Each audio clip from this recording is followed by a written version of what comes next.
Chapitre 7. Problématiques existentielles et rêves. Tous nos sentiments se trahissent en songes. Toute notre vie s'y répète, notre cœur s'y révèle. Nous rêvons à nos amours, à nos inquiétudes, à nos espérances, à notre passé, plus souvent que nous ne pensons. Gabriel Tarde. L'expression « problématique existentielle » qui apparaît dans la formule générale d'interprétation des rêves désigne l'ensemble des problèmes, soucis et préoccupations, plus ou moins conscients, que chaque individu doit affronter compte tenu de son histoire. Histoire qui dépend elle-même de celle des groupes et des institutions que l'individu fréquente ou a fréquenté dans un passé plus ou moins reculé. Famille, amis, école, église, entreprise, parti, syndicat, club ou association, etc. Pour appréhender les problèmes existentiels auxquels ont affaire les individus, il faut donc mettre en œuvre des méthodes sociologiques d'objectivation des parcours biographiques plutôt que de s'y remettre aux philosophies de l'existence. Pour appréhender les problèmes existentiels auxquels ont affaire les individus, il faut donc mettre en œuvre des méthodes sociologiques d'objectivation des parcours biographiques plutôt que de s'en remettre aux philosophies de l'existence. Si les chercheurs en sciences humaines sont parvenus à sociologiser une notion comme celle de souffrance, ils ont à peu près totalement abandonné à la philosophie déréalisante d'un Martin Heidegger la question du souci, Sorge, ou de la préoccupation, Besorgen, alors même que le philosophe allemand tenait à marquer clairement une distance entre sa conception du souci et les soucis de la vie des individus vivant en société, auxquels les sciences sociales devraient prioritairement s'intéresser. Malgré ces connotations philosophiques, le qualificatif existentiel de la notion de problématique existentielle ne renvoie donc pas à une autre chose qu'à des problèmes ordinaires, prosaïques, de l'existence et de la coexistence réelle des individus. La problématique existentielle d'un individu est la constellation des problèmes plus ou moins articulés qu'il est amené à affronter et qui évoluent tout au long de sa vie. Ces problèmes, initialement ancrés dans la configuration familiale et qui sont susceptibles d'apparaître ou de se transformer à chaque étape du cycle de vie et à l'occasion des bifurcations ou changements biographiques de plus ou moins grande ampleur, sont parfois liés à des dispositions gênantes, dispositions anxieuses, craintives, dépressives, dispositions à l'autoculpabilisation, à l'autodévalorisation, etc. Parfois à des conflits entre dispositions contraires qui conduisent à des tensions ou à des doutes permanents. Parfois encore à des crises provoquées par les désajustements entre les dispositions et les contextes de vie, dispositions frustrées, contrariées, inadaptées avec sentiment d'échec, de honte ou de malaise. Mais il s'agit souvent de problèmes liés à des domaines d'activité, des dimensions de la vie sociale, des types de relations ou des types de situations spécifiques, rapport aux femmes ou aux hommes, rapport à l'autorité, complexe d'infériorité ou de supériorité dans tel ou tel domaine, rapport à la sexualité, rapport à la maladie, au corps, etc. J'ai forgé l'expression de problématique existentielle initialement pour rendre raison des logiques de la création littéraire chez Franz Kafka. Écrivain est tourmenté par une série de problèmes liés à son père, à sa création, à ses rapports aux femmes et au mariage, aux tensions qu'il vit entre exigences professionnelles et travail de création, etc. Ces questionnements existentiels entêtants, ces tensions internes, ces sentiments de culpabilité et d'oppression, Kafka les fait travailler dans l'écriture de ses textes, pratiquant la littérature comme une entreprise de libération visant à dénouer ces nodosités existentielles. Les différents éléments de sa problématique existentielle s'expriment d'ailleurs aussi bien dans ses productions oniriques que dans ses productions littéraires. Et ne traiter que la surface verbale du récit de rêve comme du texte de création, sans relier le récit ou le texte aux éléments sous-jacents de sa problématique existentielle, n'aurait, en définitive, à mes yeux aucun sens. Comme l'a parfaitement montré Thomas Morton French, si le rêve semble ne pas faire sens à première vue, c'est que nous ne savons pas toujours comment il s'emboîte dans le contexte de la vie du rêveur, et que nous ignorons notamment ce que sont les problèmes avec lesquels il se débat au moment du rêve.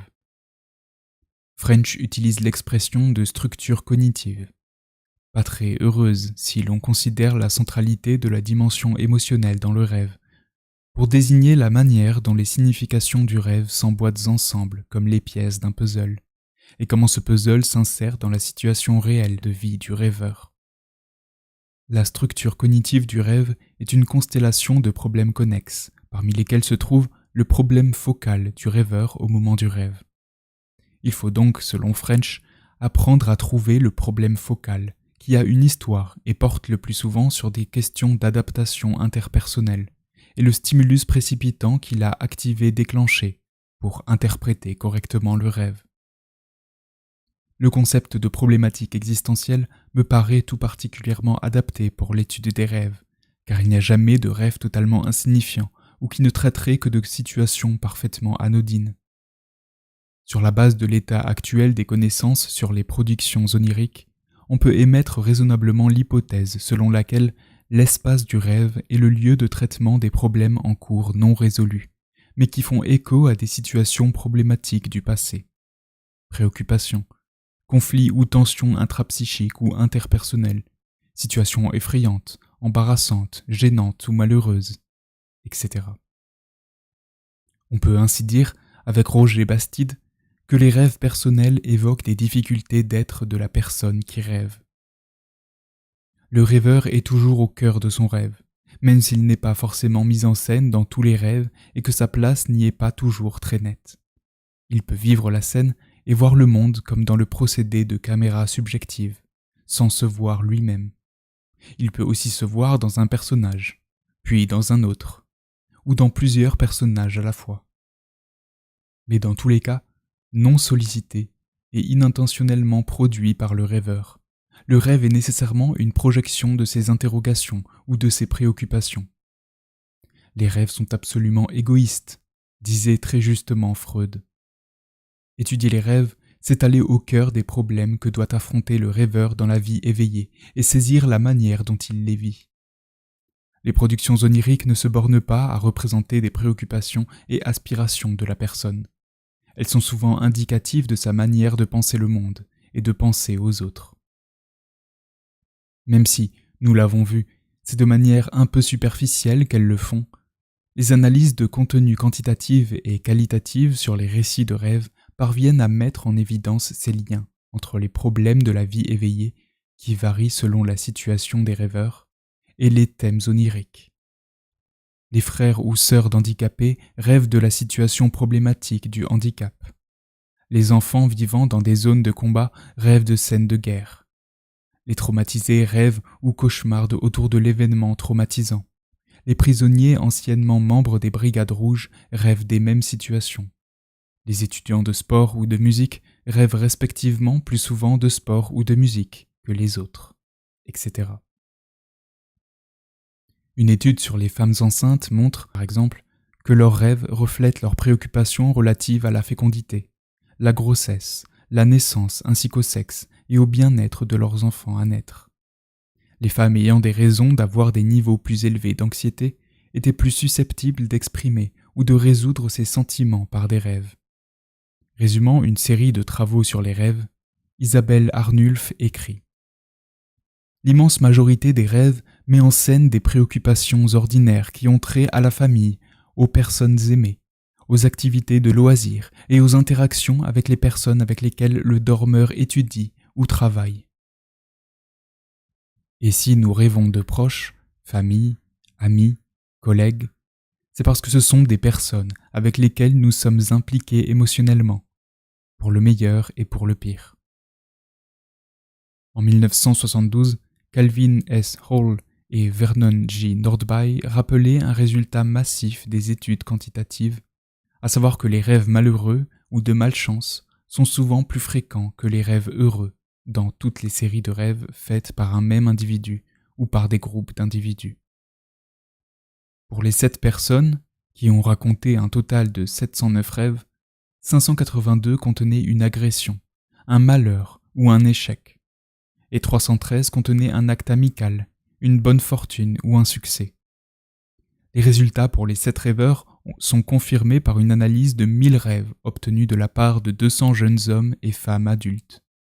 Il y avait une agression, un malheur ou un échec dans 931 rêves, et un acte amical, une bonne fortune ou un succès dans 563 rêves.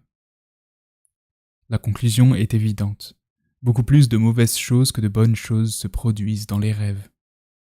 Cette conclusion est aussi mise en évidence par les résultats obtenus à partir d'une analyse des émotions vécues dans les rêves. Les émotions de tristesse, de colère, de crainte et de confusion sont mentionnées 565 fois dans les rapports de 1000 rêves de jeunes adultes. Les émotions heureuses sont mentionnées seulement 137 fois. L'étude de Hall et de Van de Castle, évoquée dans le second exemple, établissait que sur plus de 700 émotions exprimées dans les 1000 récits de rêves, environ 80% étaient négatives et seulement 20% étaient positives, et que l'on comptait 411 cas de malchance, accidents, blessures, maladies, pertes, obstacles, etc. et seulement 58 cas de bonne chance. Les situations de malchance sont ainsi 7 fois plus fréquentes que celles de bonne chance. Une autre étude plus récente confirme ces faits. Des auteurs ont collecté 419 rêves de 490 événements de la vie éveillée auprès de 39 étudiants d'université, 16 hommes et 23 femmes, entre 19 et 36 ans, durant une période de 2 semaines, et les ont interviewés à propos d'expériences effrayantes de leur vie. Échantillon de 714. Les résultats de l'étude montrent que les 3/4 des rêves collectés comportaient des événements effrayants, alors que seuls 15% des événements de la vie ordinaire enregistrés l'étaient. Tout cela tendrait à prouver que le rêve concerne davantage les préoccupations que les choses qui ne posent aucun problème. Pour paraphraser Aragon, on pourrait dire qu'il n'y a pas de rêve heureux. Cela ne signifie pas que les rêves sont le déversoir de tous les malheurs, mais l'activité psychique a davantage à faire avec des problèmes non résolus, même à propos de situations heureuses, des désirs frustrés, des tensions et des contradictions de la vie diurne, des traumatismes petits ou grands, des anticipations d'événements angoissants ou enthousiasmants devant se dérouler dans un avenir proche, examen, entretien d'embauche, voyage, etc., qu'avec toutes les situations routinières et qui ne retiennent pas particulièrement l'attention du rêveur. S'il en va ainsi, alors les rêves ne permettent certainement pas de cerner intégralement le patrimoine de disposition du rêveur ou la totalité de la structure de sa personnalité, mais seulement les points saillants et problématiques qui travaillent en lui. Lieu de tous les soucis, de toutes les préoccupations, de tous les problèmes, de tous les conflits, de toutes les tensions, le rêve n'est pas l'espace d'expression de ce qui va de soi. Les problèmes du rêveur sont comme des bassins attracteurs qui ramènent tout à eux, des points de fixation autour desquels s'agglutinent les images et les émotions. Le fait est que chaque fois que quelque chose vous préoccupe, des soucis, un problème qui importe beaucoup dans votre vie, tel est le problème sexuel, peu importe ce dont vous partez, vous serez finalement et inévitablement ramené à ce thème constant. Et c'est parce que les problèmes composant la problématique existentielle sont relativement stables qu'il y a de la récurrence dans les rêves, malgré la diversité apparente des situations ou des scénarios oniriques. Les rêves dits récurrents ne sont ainsi que la partie visible d'une cohérence moins visible ou plus discrète que la structure à changement lent de la problématique existentielle rend possible. Erich Fromm écrivait que les rêves récurrents sont l'expression d'un thème crucial, d'un leitmotiv caractéristique de la vie d'un sujet, d'un thème qui souvent est la clé de la compréhension d'une névrose ou de l'aspect le plus important de la personnalité. Mais il faut savoir chercher sous la surface fourmillante des rêves les plaques les plus stables qui structurent sourdement l'ensemble. Le rêve est donc tout sauf la mise en scène de situations rêvées, souhaitées, désirées, etc. Il est même assez paradoxal que, dans le sens commun, le mot rêve soit utilisé pour évoquer des situations très enviables ou désirables, mais idéales, inespérées, chimérique et bien peu réaliste. Je rêve de faire le tour du monde. Je rêve de devenir riche. J'ai un rêve de jeunesse. Le rêve américain, ce n'est qu'un rêve. Il y a un écart entre le rêve et la réalité. Prendre ses rêves pour la réalité, etc. Le rêve est à l'opposé d'une telle production idéalisée. S'il prend des formes fantasmagoriques et incohérentes, il n'en est pas moins extraordinairement réaliste, dans la mesure où il fait travailler des éléments tirés de l'expérience réelle, passée et présente, très ancienne ou au contraire très récente du rêveur. Sans doute que la double signification du mot rêve a contribué à faire obstacle à la compréhension du rêve en tant que forme d'expression qui se déploie durant le sommeil. Et l'on peut se demander si la définition par Freud du rêve comme accomplissement d'un souhait inassouvi n'a pas été contaminée par cette situation sémantique quelque peu confuse. Rêve et hors rêve. Faut-il, pour interpréter correctement le rêve, le rattacher aux circonstances extérieures au moment du rêve, aux sensations corporelles du rêveur pendant son sommeil, à son contexte de vie immédiat ou bien à son passé, et tout spécialement à sa vie enfantine? Les savants ayant étudié le rêve ont tous répondu, d'une façon comme d'une autre, à la question du hors-rêve pertinent. Et même le choix fait par certains analystes de contenu, en bons formalistes, de n'étudier que le récit de rêve est une manière radicale de répondre à cette question. L'idée que le rêve traite des préoccupations du rêveur n'est pas une idée récente. Lucrèce, 1er siècle avant J.C., dans son célèbre De Rerum Natura, parlait déjà des préoccupations de la vie éveillée qui entrent dans nos rêves. L'avocat se voit plaider, le général se voit au combat, le matelot qu'il fait face à l'orage en mer, etc. Et la même idée se retrouve dans la clé des songes d'Artémidior de Daldis, 2e siècle après J.C. Certains de nos affects sont disposés par nature à accompagner l'âme en sa course, à se ranger auprès d'elle et à susciter ainsi des rêves. Par exemple, l'amoureux rêve nécessairement qu'il est avec l'objet aimé. Le craintif voit nécessairement ce qu'il craint. Et encore l'affamé rêve qu'il mange, l'assoiffé qu'il boit. En outre, aussi celui qui est trop plein de mangeaille rêve qu'il vomit ou qu'il étouffe. Il est donc possible d'avoir ces rêves parce que les affects qui sont déjà à la base, ces rêves eux-mêmes ne comportant pas une annonce de l'avenir, mais un souvenir des réalités présentes. Artémidore insiste sur les affects du rêveur, et l'on pourrait dire que si l'avocat se voit plaider et le matelot s'imagine aux prises avec un orage, c'est parce que ces situations leur importent beaucoup et sont émotionnellement centrales dans la vie ordinaire. Les choses dont on n'a jamais souci, on n'aura jamais de songe à leur sujet, écrit Artémidore, puisqu'aussi bien déjà, quand on n'a pas eu souci de ses affaires propres, elles n'occasionnent point de songe. Artémidore suggérait déjà d'examiner de près le rêve, de se demander notamment s'il est associé à des tristes dispositions ou à d'heureuses dispositions, et d'essayer le plus possible de connaître le rêveur, son âge, son sexe, son métier, son état de pauvreté ou de richesse, son statut social, par exemple s'il est esclave ou maître, les coutumes ou les mœurs qui sont les siennes, son état corporel comme psychologique, etc. Adressant des conseils aux futurs onirocrites, il écrivait « Il pourrait bien être utile, plutôt non seulement utile, mais nécessaire, et à celui qui a vu le songe et à celui qui l'interprète, que l'onirocrite sache qui est celui qui a vu le songe, quel est son métier, quelle a été sa naissance, et ce qu'il a de fortune, et quel est son état corporel, et à quel âge est-il arrivé. Et il faut examiner exactement le songe lui-même, en son contenu. Qu'en effet, une légère addiction ou soustraction dans le songe suffit à faire changer l'accomplissement. On le montrera dans la suite. En sorte que si l'on ne s'attache à ces détails, on devrait, en cas d'échec, s'en prendre à soi-même plutôt qu'à nous. L'onirocrite est même particulièrement vigilant quant à la qualité des informations recueillies. Commence par peser les mœurs du rêveur.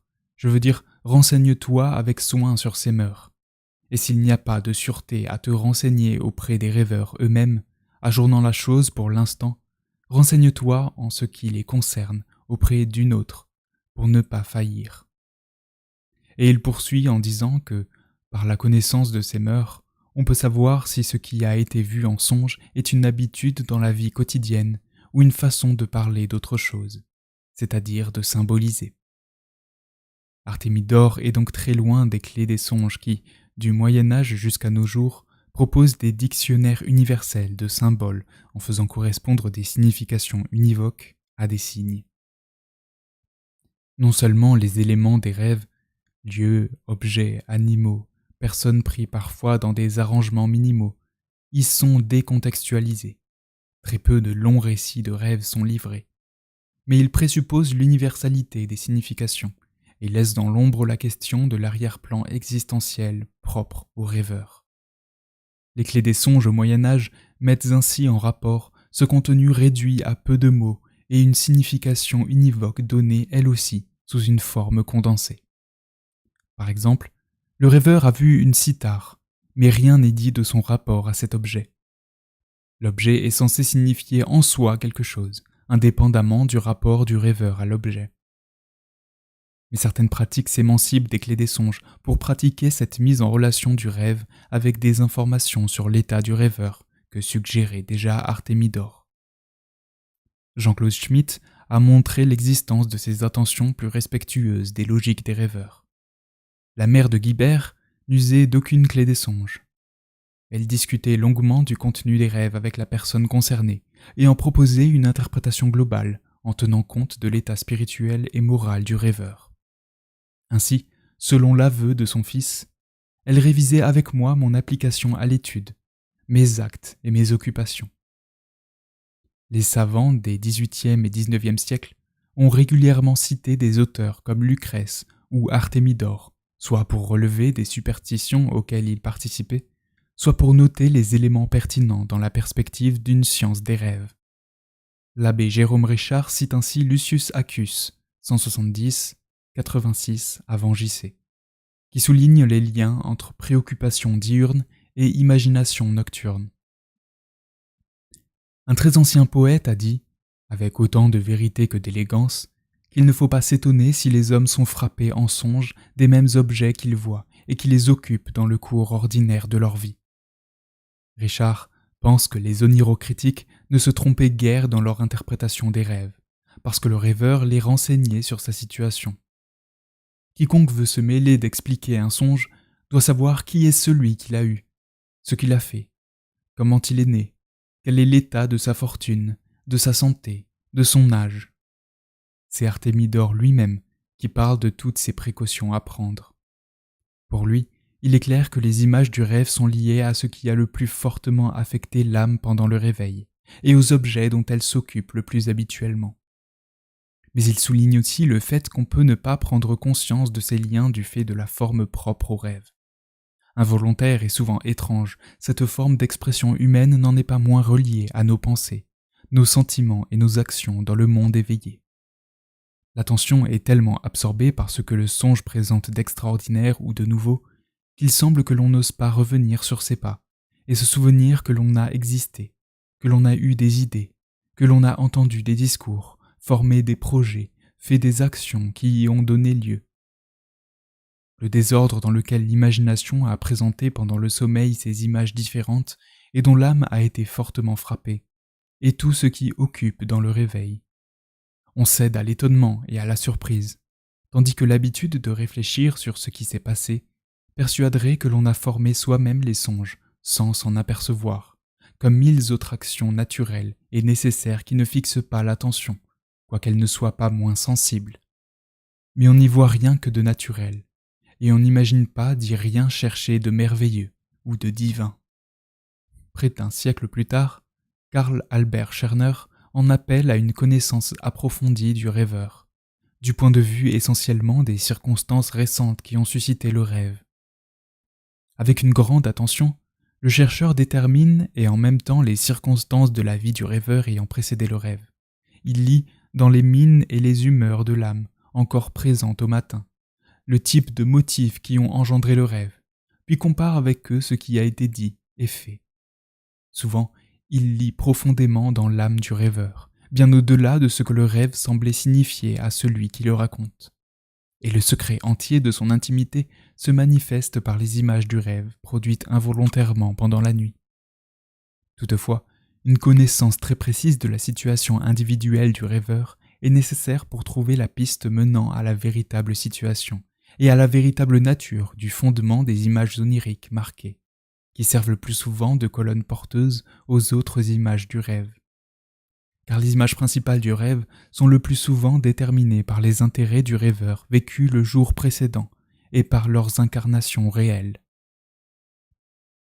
Pour Scherner, il est impossible d'éclairer la vie d'ombre du rêve si l'on ne la compare pas aux états réels du rêveur.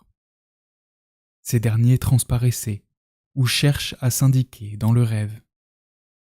Même si Scherner ne prend pas en compte le fait que les préoccupations du moment s'inscrivent dans une histoire et qu'elles sont indissociables des dispositions et schèmes incorporés par les rêveurs, et même s'il ne dispose ni de la technique de l'association libre de Freud, ni des outils méthodologiques que sont les entretiens sociologiques de type biographique, il comprend que le langage onirique ne se déchiffre pas sans une connaissance précise du rêveur.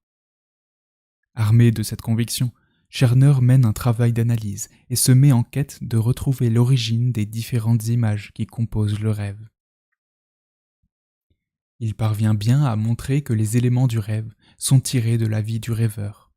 Mais, à la différence de ce que fera Freud, il ne cherche pas à quoi renvoient ces différentes images et ce qu'elles disent de la problématique existentielle du rêveur.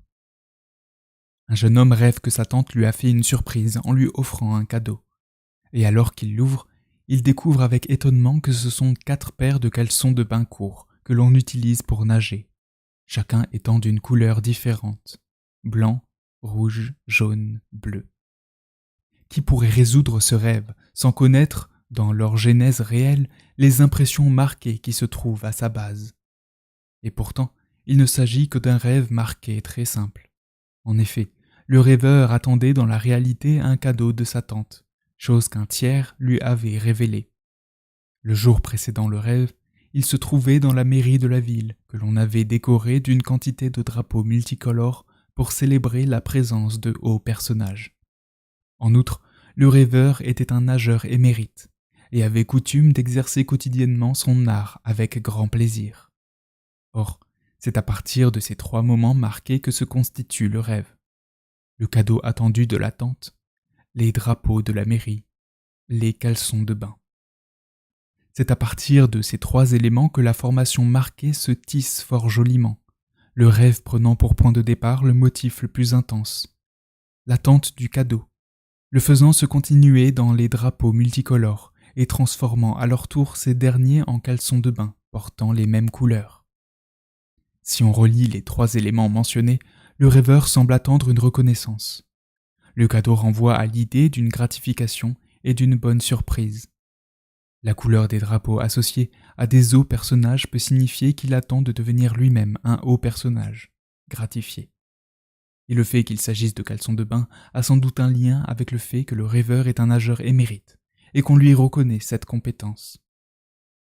Attendre une reconnaissance pour ce que l'on fait et devenir un haut personnage distingué, voilà de quoi parle probablement le rêve en question.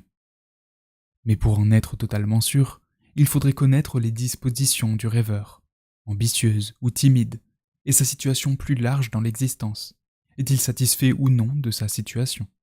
Espère-t-il des changements? Freud s'est inspiré de cette longue lignée de réflexions sur les liens entre vie éveillée et vie onirique. Nous pouvons dire que le rêve ne s'occupe jamais de choses qui ne sont pas également dignes de notre intérêt dans la vie diurne, et que les bagatelles qui nous affectent pas dans la vie diurne ne sont pas non plus en mesure de nous poursuivre dans notre sommeil. Il a remis à la place secondaire qu'elle méritait les thèses sur le rôle des circonstances externes ou des sensations corporelles durant le sommeil, et qualifié les résidus diurnes en tant qu'excitateurs, mais non moteurs du rêve. La force de Freud a ainsi été de voir qu'il y a un élément moteur qui emporte le rêve, et que le matériau du rêve, tiré des expériences de la veille, n'est que ce que le rêveur utilise pour exprimer cette pulsion expressive. l'état de sommeil favorisant une telle expression grâce au désinvestissement de tous les intérêts de la vie. Mais il a malheureusement placé au cœur de l'interprétation un inconscient constitué, selon lui. Mais il a malheureusement placé au cœur de l'interprétation un inconscient constitué, selon lui, par tous les événements refoulés, provenant principalement de la petite enfance, invoquant un mécanisme de refoulement lié à la censure qui va s'avérer problématique et fait de la motion formatrice du rêve un moteur de nature essentiellement sexuelle, une motion de désir très scabreuse. Alfred Adler rejette quant à lui l'explication par les seules expériences sexuelles du passé infantile et inscrit le rêve essentiellement dans les préoccupations actuelles du rêveur. Le rêve prépare le rêveur à résoudre un problème à sa propre manière. Le rêve est un reflet sommaire d'attitude psychique et révèle à l'observateur la manière caractéristique dont le rêveur se comporte à l'égard d'un problème donné. Il se confond, par conséquent, avec la ligne d'orientation fictive, n'offre que des essais d'anticipation, des préparations tâtonnantes à une attitude agressive, et peut dans une grande mesure faciliter la compréhension de ces préparations individuelles, des dispositions et de la fiction qui sert de guide au sujet. De même, le psychiatre et psychothérapeute Alphonse Meder, initialement proche de la psychanalyse freudienne avant de se tourner vers la psychologie individuelle d'Adler, fait du rêve un exercice préparatoire pour les problèmes de la vie éveillée. Dans une lettre adressée à Freud, le 24 octobre 1912, Meder évoque deux processus dans le rêve. La compensation, par rapport à un manque ressenti dans la vie éveillée, et l'exercice préparatoire à la solution réalisable des conflits. Nombreux sont les chercheurs à avoir perçu la réduction opérée par Freud en ramenant tous les rêves à l'accomplissement d'un désir, et tout désir à une dimension sexuelle. Les problèmes que font travailler les rêves sont de nature variée, et entretiennent des rapports tout aussi variés à l'égard de la situation réelle des rêveurs. Mais contester Freud à juste titre sur des points particuliers, quelle que soit leur centralité, ne suffit pas à faire tomber son modèle général d'interprétation. Encore faut-il proposer des formulations plus pertinentes concernant la question de ce qui s'exprime dans le rêve, et articuler ces formulations au problème plus général du processus de fabrication du rêve. Or, Adler, comme Meder, était loin d'y parvenir. La force motrice des émotions. Quand Maurice Holbouax se penche sur la question du rêve, il souligne l'importance des tendances plus ou moins obscures de notre sensibilité, et la tonalité affective assez marquée de nos rêves, oppression, préoccupation, sentiment pénible que je ne fais pas ce que je devrais, micromanie, etc. Les sentiments que nous développons dans la vie éveillée se retrouvent dans les rêves. Sentiments d'inquiétude, de crainte, qui va jusqu'à la terreur, de honte, de gêne, et aussi d'insatisfaction causée par l'impuissance et par l'échec. Une telle importance des émotions a été maintes fois soulignée par les études sur le rêve. Nous rêvons de personnes, d'objets, de lieux ou de situations avec lesquels nous sommes engagés émotionnellement. Parmi les théoriciens du rêve, Ernest Hartmann est celui qui a particulièrement bien saisi toute l'importance de l'émotion dans le processus onirique. Hartmann analyse le rêve comme un temps de connexion entre des événements récents et des événements d'un passé plus ou moins lointain qui y font écho. Et pour lui, l'émotion est la force qui entraîne ou guide le processus de connexion et détermine laquelle des innombrables connexions possibles sera actualisée à un moment donné, et donc quelles images vont apparaître dans le rêve. Les rêves contextualisent l'émotion dominante, mais les émotions dont parle Hartmann ne flottent pas dans le vide. Elles sont attachées à des préoccupations, des soucis ou des questions laissées en suspens. Par exemple, ce n'est pas la peur en général qui est mise en scène dans le rêve, mais la peur de mal faire, la peur de mourir, la peur d'échouer ou la peur de faire mal aux autres, etc. Ce sont des situations émotionnellement problématiques.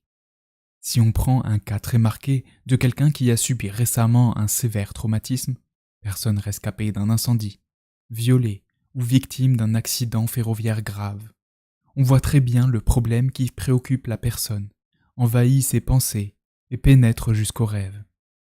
Les connexions entre l'événement traumatique vécu et des événements passés relativement analogues ou des images vues à la télévision, au cinéma, au théâtre ou suggérées par des lectures, etc., sont guidées par des préoccupations émotionnelles du rêveur.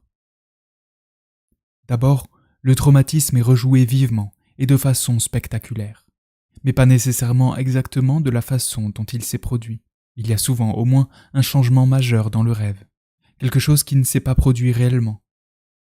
Très rapidement, les rêves commencent à combiner et à connecter ce matériau traumatique avec d'autres matériaux qui apparaissent émotionnellement similaires ou connexes. Souvent, une personne qui a vécu un certain type de traumatisme rêve de toutes sortes d'autres traumatismes qui peuvent être liés à ce même sentiment d'impuissance, de terreur ou de culpabilité. Dans certains cas, cette connexion consiste à activer un traumatisme antérieur et d'autres thèmes personnels émotionnellement importants, rappelés, ravivés par le traumatisme. Hartmann se sert judicieusement du cas du rêve post-traumatique pour penser celui des rêves plus ordinaires. Car le rêve post-traumatique a un effet grossissant sur les processus qui sont à l'œuvre dans le rêve. Aussi commun ou rare qu'il puisse être dans nos vies, je suggère que le traumatisme peut être considéré comme un paradigme ou le plus simple des cas dans lequel nous pouvons voir plus clairement ce qui se passe dans les rêves, et que probablement d'autres rêves suivent le même modèle, même s'il peut être plus difficile à discerner. Chez quelqu'un qui vient de connaître un événement traumatique grave, nous pouvons être tout à fait certains de ses émotions dominantes, même sans connaître la vie de la personne dans les moindres détails. Bien sûr, les expériences passées, les résidus de jour, etc., ne sont pas sans pertinence. Ils sont, en fait, ce qui est emporté par l'émotion pour former les images du rêve. Je crois que si nous passons d'un traumatisme à des situations moins dramatiques, on peut encore voir les mêmes motifs, mais pas toujours aussi clairement. Les préoccupations émotionnelles du rêveur sont rarement aussi fortes que celles qui sont liées à de graves traumatismes. La force émotionnelle du traumatisme fait qu'un problème central incontournable impose sa présence dans l'espace mental du rêveur. Mais lorsque les rêveurs ont des préoccupations moins intenses et lorsque plusieurs d'entre elles se combinent dans les rêves, elles sont beaucoup plus difficilement récupérables et rendent la tâche de l'analyste infiniment plus complexe. Seule une connaissance approfondie du rêveur, par la thérapie un peu longue, la cure analytique ou la série d'entretiens sociologiques sur les rêves et la vie des rêveurs, permet alors de reconstruire les données manquantes du problème ou les éléments manquants du puzzle. Les effets thérapeutiques et politiques de l'explication des problèmes. Si les rêves font travailler des problèmes de toute nature, la mise au jour de ces problèmes par le travail d'entretien, puis par l'interprétation des matériaux oniriques et biographiques recueillis, a forcément des effets qu'on peut qualifier de thérapeutiques, même lorsqu'ils ne sont pas expressément voulus par le chercheur. Au cours des entretiens, les rêveurs sont amenés à expliciter des pans de leurs expériences qu'ils ont rarement le temps et l'opportunité de raconter ou de commenter dans le cours de la vie ordinaire. Clarifiant certains aspects de leurs préoccupations, établissant des liens entre des expériences qu'ils n'auraient pas été amenés à relier sans le support de l'entretien, les rêveurs prennent conscience de ce qui les travaille intérieurement et de ce qui les pousse à faire, ressentir ou penser d'une façon déterminée. Parce qu'il incite à l'expression verbale des expériences, l'entretien sociologique provoque des effets de conscientisation qui sont à la base de nombreuses formes de thérapie. Mais les effets thérapeutiques produits peuvent se doubler d'effets politiques, au sens large du terme, lorsque l'interprétation est amenée, comme dans le cas de l'interprétation sociologique, à faire apparaître ce qu'il y a de collectif dans l'individuel et ce qu'il y a d'impersonnel dans l'expérience vécue la plus personnelle.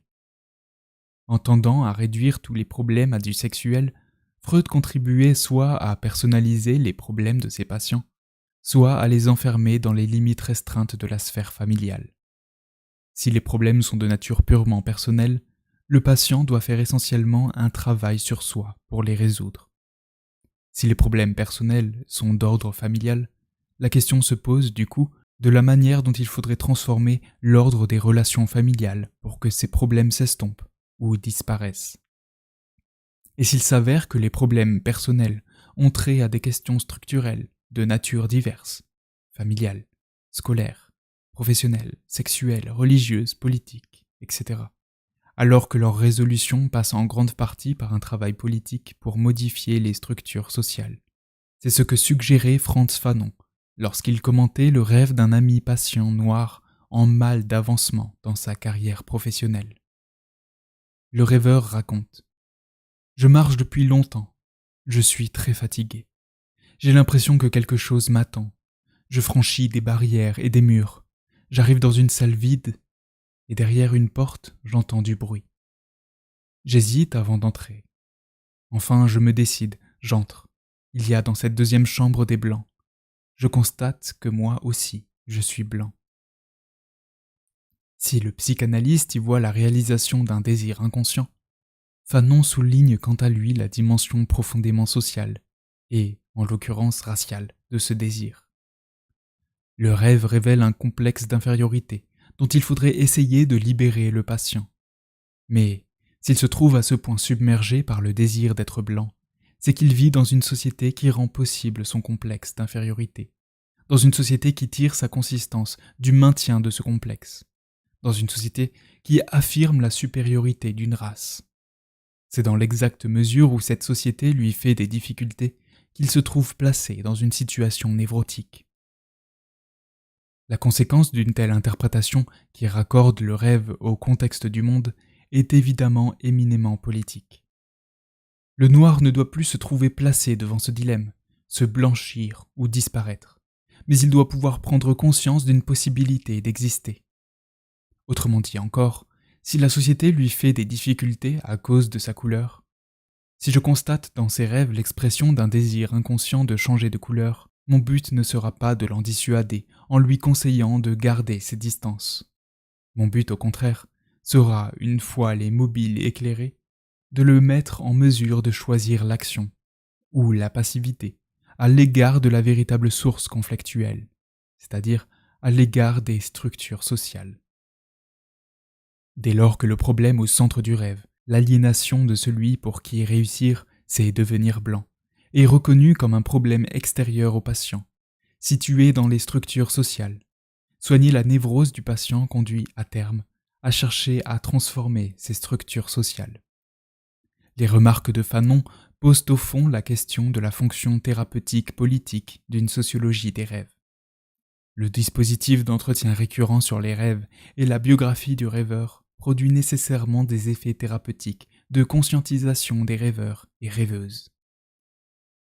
Mais à la différence de la psychanalyse, la sociologie fait prendre conscience aux rêveurs que les problèmes qu'ils font travailler dans leurs rêves, les soucis ou les préoccupations qui les taraudent jusque dans leur sommeil, ne sont pas sans rapport avec les structures du monde social et notamment avec les groupes auxquels ils appartiennent ou qu'ils ont fréquentés par le passé.